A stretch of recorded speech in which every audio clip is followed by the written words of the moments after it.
The Deputy Prime Minister gives an update on his party's massive jobs promise. It's a work in progress, and we intend to continue that to ensure that jobs become sustainable. The leader of the opposition not pleased with the recent announcement made by the Prime Minister. Do they discuss moving forward, or they only talk whatever seems politically right at that particular time? Despite rumors of Bahamian entertainers still clinging to life. Plus, forecasters explain the severe weather over the past few hours. I'm Nakia DeVoe, and this is NB12 Weekend.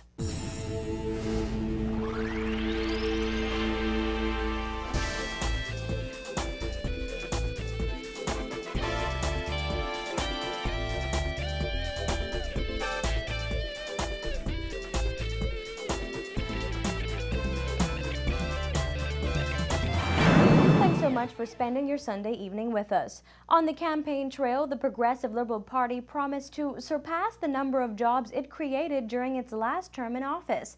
In fact, the PLP says there's a need to create more than 40,000 jobs in the next few years. Paige McCartney tells us what's been done so far to fill those job needs, how the government intends to continue to meet those needs, and whether it believes those goals are realistic. The government says it has already created a few hundred jobs in its first 2.5 months in office, and it will continue on this track for the next 3 years. If the government is to create the 43,000 jobs Prime Minister Perry Christie believes are needed over the next 2 to 3 years, it's going to have a lot of work on its hand. Deputy Prime Minister Philip Brave Davis said he believes that meeting that goal is achievable and realistic. He said the first thing the Prime Minister is doing to get there is identifying those stalled foreign direct investment projects and reviving them wherever possible. For example, last month, the government announced a partnership with Resort World's Genting for the creation of a new luxury boutique casino at the Bimini Bay Resort. It is expected to create 300 new jobs when it opens in mid-December. Davis said the government hopes to do the same thing with other projects. They're looking at the I Group project down in Maguana, a project, the PJ project in Cat Island. There's a project in Saudi Lutra that we're looking at, and we're also again looking at South Ocean projects. In addition to the jobs created by those projects, David said temporary jobs through its social programs, including Urban Renewal 2.0, will increase in the upcoming months. He said donations from the private sector will supplement the government's ability to afford those hirings. As far as temporary jobs, we have an aggressive urban renewal program where we are repairing homes, cleaning up us, and we have through that have employed at least another 80 persons to date, and intending over the next month to add another 100 to that through the school repair program that the Ministry of Works have done. They have already increased their hiring about over another 200-300 workers. So it's a work in progress, and we intend to continue that to ensure that jobs become sustainable. The Deputy Prime Minister added that he believes the country is well on its way to improved unemployment numbers by the end of this year. We think that by the end of this year, we'll see some marked improvement in job creation, and the path will have been constructed to fulfilling our promises of ensuring that we do create an economy that could absorb 10,000 jobs in the next year or so. Reporting for NB12, I'm Paige McCartney. Meantime, opposition leader Dr. Hubert Minnis hitting out at the government for its plan to abandon the expansion of the Rand Memorial Hospital in Grand Bahama, labeling it as evidence that the Christie administration does not see healthcare improvement as a priority. Deputy Prime Minister Philip Davis told reporters in Freeport recently that the Christie administration was considering using the recently acquired Island Palm Resort that sits next to the hospital as a temporary homeless shelter rather than extra rooms for the Rand. Following that, Prime Minister Perry Christie said that the building would instead be used as administrative offices. Dr. Minnis says he believes the party makes announcements that it feels people want to hear. A week ago, contrary to what the Deputy Prime Minister had said, the Prime Minister made a statement that the Island Palm Hotel would be used as office space, administrative office space. The question is, whose Don't the left arm know what the right arm is doing? Do they speak? What do they do in cabinet? Do they not discuss things? Or they just make statements that would seem to make the Bahamian public happy? The electoral process is over. Then now the government, so let's make decisions in the best interest of the Bahamian, of the country, not politicizing anymore. Minnis reiterated the different ways that the PLP could help the homeless in Grand Bahama. They've never presented any evidence as to how many homeless there are. Subsequent to that, and the Island Palm Hotel was bought by us, the F&M government, to expand the facility to Ryan Hospital, because Ryan has shortage of bed, etc. The Ryan has one of the most advanced theater facilities that was introduced, and emergency room facilities, which means they are set up for domestic health tourism. They presently have shortage of bed spaces, and the Island Palm Hotel would resolve that. You also know that health is the one entity that's recession resistant, and therefore they're poised to take off. Dr. Minnis added that the F&M is aware of the economic plight of some Grand Bahamians and understands that they do need help, but not to the detriment of health care. We still want to see the evidence of these so-called homeless.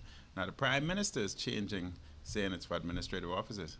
So what happened to these so-called homeless that the Deputy Prime Minister was so concerned about? They've just dropped off the radar. Present the evidence and assist them that like you wanted to do. You can place them in lots of Bahamians' homes, apartments, etc. be going into foreclosures. Give them an opportunity for rental. If you have those numbers like you said, or were you just politicizing during an electoral process trying to win brownie points? But now the politics is over, so present the evidence. Minnis said the decision to abandon the plans the F&M had for the resort is proof that the government is not concerned about promoting domestic medical tourism.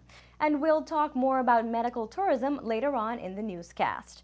Well, in other news, Cable Bahamas Limited officials breaking their silence after Guardian Business broke the story that ZNES has refused to relinquish exclusive rights to broadcast the 2012 London Olympic Games. Cable Bahamas heads say they're still working with the Broadcasting Corporation of the Bahamas to do what's best for Bahamians. As it stands right now, ZNES is the only entity authorized to provide Olympic coverage in the Bahamas, after it spent up to $300,000 for exclusive rights to air the 2012 Summer Games. That means Bahamians might not be able to watch the Olympics on other major networks like NBC, CBC, or BBC. Cable Bahamas Public Affairs Director Dr. Keith Wisdom told NB12 that he doesn't think that will sit well with viewers. He says he believes Bahamians want to watch the games from various perspectives, and Cable Bahamas is willing to work with the BCB to provide the best possible coverage of the London Olympics. He says Cable Bahamas is still in discussions with the Broadcasting Corporation. Under the current system, ZNES would broadcast a retransmitted Caribbean feed of the Olympic Games from Jamaica. Sources told Guardian Business that it's likely that people watching the games in the Bahamas will see less than 1/6 of the events. Sports Minister Dr. Danny Johnson recently weighed in on the issue. We want as many people to see it as possible at home, because that's the excitement. If you can't be there, you want to watch it on TV, and I think they may have further negotiations going on about that to see how many spaces we can get with there, and that's an issue between cable and ZNS. If the Cable Bahamas and the BCB do not come to an agreement before the competition begins on July 27th, that will mean Cable Bahamas will have to block out all the international channels that carry the games. According to a statement from International Media Content Limited, the region's distributor IMC will hold an entity, whether broadcast channel, cable operation, or any type of business broadcasting the London Olympics without authorization in breach of its rights, and will seek all approximately legal remedies, including damages, to the furthest extent of the law. But Dr. Wisdom says Cable Bahamas and the BCB are in consistent contact to come up with a shared solution, which CBL hopes they will arrive at soon. The sports minister downplayed what has been referred to as the war between networks and says he's hoping for a solution this coming week. It's not a conflict there. I think it's a price sharing, issue. And if they can, they will work that out hopefully next week. Dr. Wisdom stressed that Cable Bahamas is not trying to put any obstacles in place or get ahead of the competition. He says the company simply wants to share the rights and provide as much coverage of the Summer Games as possible. The London Olympics begin this Friday, July 27th, and run until August 12th. Well, we wanted to see for ourselves what members of the public had to say about the issue, and the response was overwhelming. Up to airtime, dozens of viewers weighed in. J.P. Mickelson says, why not give people a choice? Some of us would prefer to watch commentary from another station. On the other hand, he says, large networks seldom focus on our athletes, but we should have a choice. Corey Cole says this is the 21st century we're living in, and there should be many options for us to watch the games and to cheer our athletes on. Personally, we should not be limited, which is unfair. Jeanette Saunders feels that this is very unfair as we have to pay Cable Bahamas, so we should not have to be subjected to view ZNES alone. And furthermore, ZNES will only have the Caribbean feed, so we can't see the entire Olympic coverage. We should be free to watch whatever channel we want to. Natasha Darville says ZNES is a public broadcasting corporation, a department of the Bahamas government funded by the taxpayers through the Treasury, and should not apply for exclusivity to broadcast the Olympics. Meantime, Carla Sweeting says, absolutely ridiculous. We want options.